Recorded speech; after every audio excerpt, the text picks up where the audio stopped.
কর্মের ফল কখন পাওয়া যাবে এটা কেউ নিশ্চিতভাবে জানে না। এমনই এক সময়ের কথা। এক গ্রামে উত্তম নামে এক বালক বাস করত।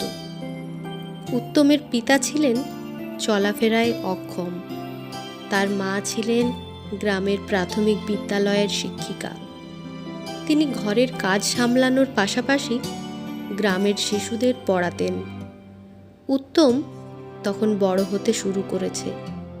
সে বুঝতে শিখেছিল যে তাদের সংসারের সমস্ত ভার তার মায়ের ওপর। তাই উত্তম চেয়েছিল মায়ের বোঝা কিছুটা হলেও ভাগ করে নিতে। সে ঘরের কাজে মাকে সাহায্য করত এবং নিয়মিত পাশের গুরুকুলে পড়তে যেত। একদিন তার শ্রেণীকক্ষে গুরুজি শিশুদের বললেন, ভালো কর্মের ফল ভালো হয়, আর খারাপ কর্মের ফল খারাপই হয়। এই কথা উত্তমের মনে গভীরভাবে গেঁথে গেল। বাড়িতে ফিরে উত্তম মাকে প্রশ্ন করল, মা, গুরুজি বলেছেন ভালো কর্মের ফল ভালো হয়, তাহলে আমরা তো সব সময় ভালো কাজ করি। আমাদের ফল কবে আসবে? কতদিনে ভালো ফল পাওয়া যায় মা? মা মুচকি হেসে বললেন, বাবা, এটা আমি নিজেও ঠিকঠাক জানি না, তুমিই বলো। উত্তম একটু হকচকিয়ে গিয়ে বলল, আমারও তো জানা নেই মা। ছেলের কৌতূহল দেখে মা বললেন, এসব নিয়ে ভেবো না। দেখো, আজ আমি মাঠ থেকে ভুট্টা এনেছি, চলো তোমাকে ভুনে খাওয়াই। মা উত্তমকে হাত ধরে রান্নাঘরে নিয়ে গেলেন এবং ভুট্টা ভাজতে লাগলেন। উত্তমও পাশে বসে রইল। তবে তার মনে তখনও ঘুরছিল সেই প্রশ্নের উত্তর। পরের দিন ভোরে উত্তম গুরুকুলে পৌঁছে গেল। গুরুজির আশ্রমের বাইরে দাঁড়িয়ে সে গুরুজির অপেক্ষা করতে লাগলো। গুরুজি বেরিয়ে এসে তাকে দেখে অবাক হয়ে জিজ্ঞাসা করলেন, পুত্র, এত ভোরে এখানে কি করছো? এখনো তো শ্রেণীর সময় হয়নি। উত্তম বিনীতভাবে বলল, গুরুজি, কিছু প্রশ্ন আমাকে অস্থির করে তুলেছে।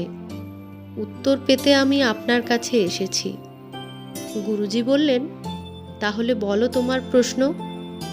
উত্তম জিজ্ঞাসা করল, গুরুজি, সত্যিই কি ভালো কর্মের ভালো ফল এবং খারাপ কর্মের খারাপ ফল হয়?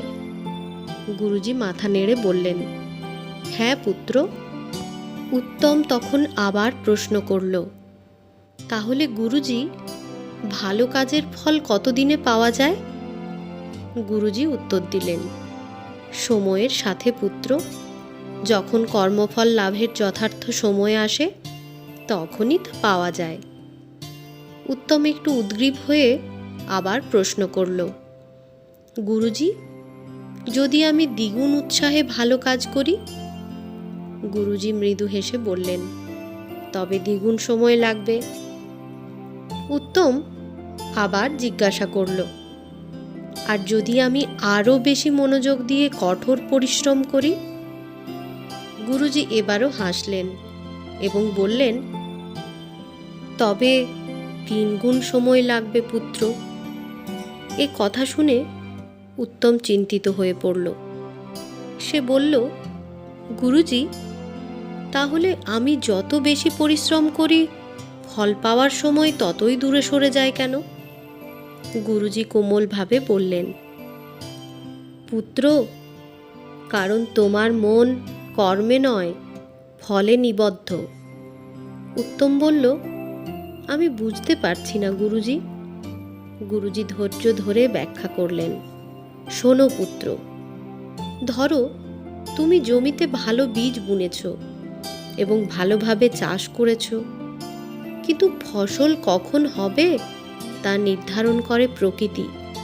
তুমি যতই চেষ্টা করো, সময়ের আগে ফসল আসবে না। একইভাবে খারাপ চাষ করলেও ফসল নির্দিষ্ট সময়ের আগে আসবে না। তেমনি কর্মের ফলও নির্দিষ্ট সময়েই আসে। আর যদি তুমি সবসময় ফলের চিন্তায় বিভোর থাকো, তাহলে মনোযোগ কর্ম থেকে সরে যাবে। এতে কর্মের গুণমান কমবে এবং ফলও দূরে সরে যাবে।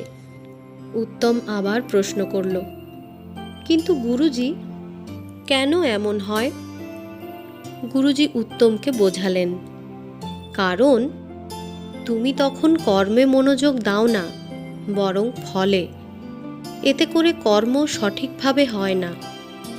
যেমন যদি তুমি পড়াশোনার সময় সব সময় ভাবো আমি প্রথম হব, তাহলে পড়ার প্রতি মনোযোগ কমে যাবে, ফলে স্বপ্ন দেখবে, অথচ অধ্যয়ন ঠিকভাবে হবে না। আর যখন অধ্যয়ন ঠিকভাবে হবে না, তখন ভালো ফলও আসে না। গুরুজি আরও বললেন, ভালো ফলের চিন্তা করার থেকে বেশি গুরুত্বপূর্ণ হলো ভালো কর্মের জ্ঞান এবং সেই পথ ধরে অবিচলভাবে এগিয়ে চলা। যদি তুমি কেবল ভালো ফল পাওয়ার স্বপ্ন দেখো, কর্ম ঠিকঠাক হবে না, বরং তোমার লক্ষ্য হওয়া উচিত শুধুমাত্র ভালো কর্ম করা। ফল আপনা আপনি আসবে, ঠিক সময় মতো। তাই পুত্র, ফলের চিন্তা ত্যাগ করে মনোযোগ দিয়ে কর্ম করো, তখনই প্রকৃত ভালো ফল লাভ করবে। এই কথা শুনে উত্তম সব কিছু বুঝে গেল।